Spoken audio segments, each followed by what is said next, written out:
Hi எல்லாருக்கும் வணக்கம். இன்றைக்கி என்ன வீடியோவில் பார்க்க போகிறோன்னு பார்த்தீங்கன்னா, வாழைக்காய் எனக்கு தோட்டத்தை வந்து பிடிக்கிட்டு வந்தோம்ல, அதை பழுக்க வச்சிடலான்னு சொல்லிட்டு வாழைக்காயெல்லாம் எடுத்து அடுக்கி வச்சுட்டு பத்தி பொருத்தி வச்சா பழுத்துருன்னு சொன்னாங்க. பத்தியெல்லாம் பொருத்தி உள்ளே ஒரு வாழைக்காயில் மட்டும் சுருக்கி தட்டை போட்டு மூடி வச்சாச்சு.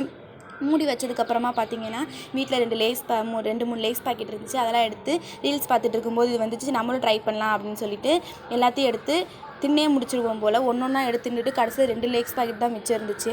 சரி, அதை வச்சா அதை எப்படியா பண்ணிடலாம் அப்படின்னு சொல்லிட்டு வெங்காயம், தக்காளி, கொத்தமல்லி தழை, அதுக்கப்புறம் பார்த்திங்கன்னா அரை லெமனு. புளிப்பு ரொம்ப சாப்பிடுவீங்க அப்படின்னா நீங்கள் வந்து 1 லெமன் கூட ஆட் பண்ணிக்கோங்க. சாப்பிட்றப்ப நிஜமாலே சூப்பர் டேஸ்ட்டாக இருந்துச்சு. நீங்களும் கண்டிப்பாக ட்ரை பண்ணி பார்த்துட்டு மறக்காமல் கமெண்ட் பண்ணுங்கள். சிக்கன் மசாலா தேவையான அளவு ஆட் பண்ணிக்கலாம். 3 லேஸ் பாக்கெட்டையும் உடச்சி இதுக்குள்ளே கொட்டியாச்சு. கொட்டினதுக்கப்புறமா வெங்காயம், தக்காளி, கொத்தமல்லி தழை எல்லாத்தையுமே ஆட் பண்ணி நல்ல ஸ்பூனை வச்சு மிக்ஸ் பண்ணியாச்சு. திருப்பி லேஸ் பாக்கெட்டுக்குள்ளேயே அள்ளி போட்டு உட்காந்து சாப்பிட்டுட்டு இருந்தோம். ப்ராமிஸாக நல்லாவே இருந்துச்சு. தக்காளி பிடிக்குன்றவங்க ஆட் பண்ணிக்கோங்க, இல்லாட்டி வேணாம்.